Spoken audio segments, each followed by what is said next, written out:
What's up everybody, my name is Tonny and I'm here with another Warframe guide video. In this video we will be looking at the Umbral Frost Prime hybrid, or in other words, we will be looking at different type of Warframe abilities that will work with Frost. First, let's take a look at what my Frost looks like. Let's go to the appearance real fast here. I have the Harka skin, Prisma set of Avia, and the Frost Prime armor. And then we got the Vengeful Chill Ephemera. Sedana will be the Prisma Hecate. And you got the Regalis here. And when it comes to Frost, there's not many Warframe abilities that will work with Frost because Frost is all about that snow globe most of the time. People do say Avalanche kind of sucks, or actually not even should be using it at all. So this build is the Killer Frost build or the Avalanche build, which is made for nuking and DPS of course. It can kill really good amount of enemies, and it can go up to around level 40 to 50. I would say 60 or 70 with the War ability here. Now I'm going to show you guys a demonstration of the example of how much damage the War does, as well as what damage the Avalanche does without War. Now this is the absolute updated version of my old Frost video. So if you guys seen the Frost video, obviously that's outdated now. So this is more of an up-to-date version of the Avalanche, as well as the Bubble too. I'm going to go to that later. So when it comes to duration, you do need 100% at least for stock for the War, because 30 seconds should be enough to do at least 1 or 2 of these Avalanche. And now you guys notice that the efficiency is at 45%. That's pretty little, and at that you want to do 155 on drain, so that's pretty big. That's a big toll. But with the range and damage, you should be able to destroy everything. So how exactly can you keep spamming the Avalanche and War? Well, here's the thing. You need these, okay? So keep in mind with the list I'm about to give you guys. So first off is that you guys definitely need Arcane Ninja. This is a must-have. You don't have this, you can't use this build. Number 2, you must have Zeneric on with the energizing dash. You guys gotta have that. That's number 2, and you do need to spam that a lot.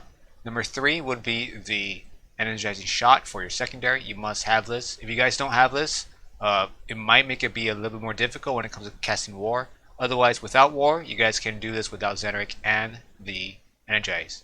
But with War, you definitely need energizing shot. And finally, one more thing you need for energy would be the Death Cube Prime, and that is going to be for the energy generator. When it helps you kill at least 10 kills, obviously. So if it does assists, it will give you an energy orb. That's a must-have. I think this would help a lot. It may do a little bit of difference of performance, but otherwise, it's best to have this to make it a lot easier for yourself. When it comes to the Avalanche ability, make sure that your armor reduction is at least at 100%, so you guys can remove the armor. It's temporary removal, so around 8 seconds duration, the armor will come back up to full amounts. So when you guys are using Avalanche, make sure that once you cast it and there's still enemies around, still frozen, kill them. You got 8 seconds to do that. Otherwise, they got the armor back up. Now, how exactly do you get 100% of armor reduction? Well, you just need 250 ability on the strength here. So with 75% with growing power and energy conversion, I get around 297. That's good enough to do the armor reduction, because all you need is 250% for the armor reduction here. Alright, so I'm going to show you guys the damage on Avalanche without War and with proc and growing power and energy conversion, so you guys can see the damage. And these are heavy gunners, so these they won't go down at all when they're cast. So I'm just going to show you the damage right here. So that's the damage. Obviously their armor will come back up in 8 seconds or so.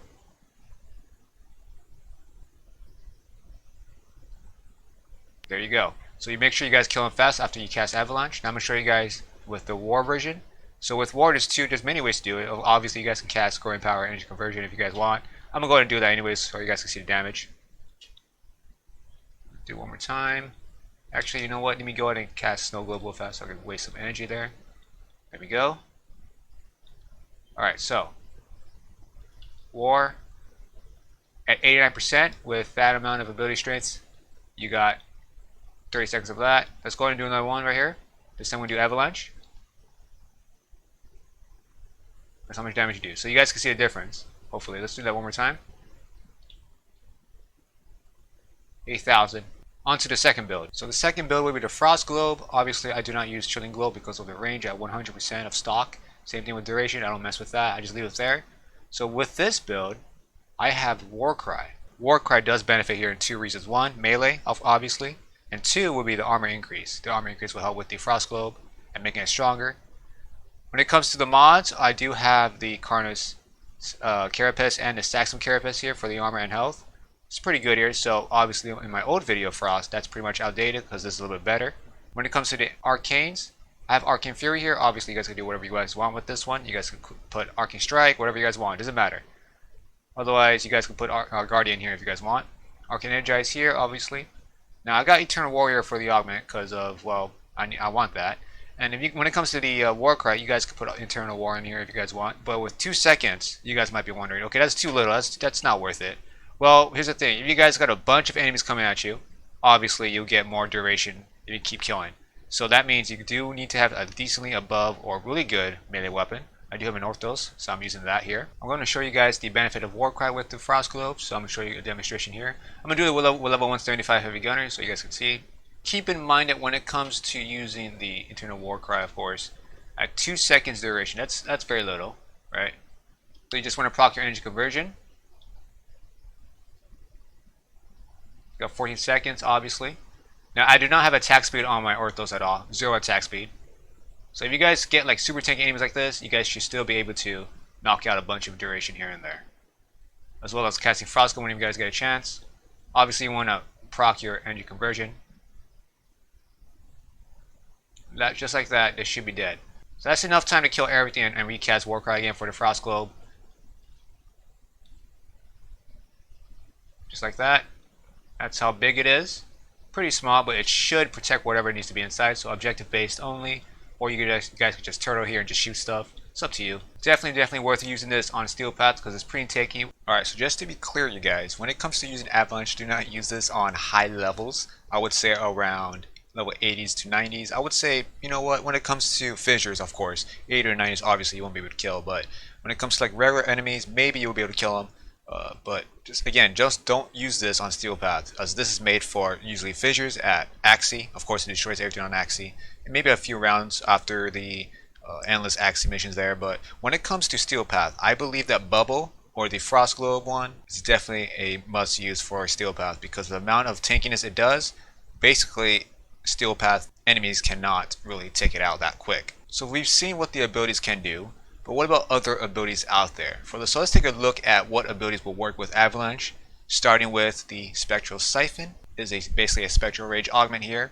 Deals 2,000 mirror damage as well as 4,000 collapse damage. And then 10 meter charm radius, that is a really good radius to be able to charm. And with the 32 mirrors and 16 collapse threshold for the range, this is a pretty good way to get as much energy as you guys can.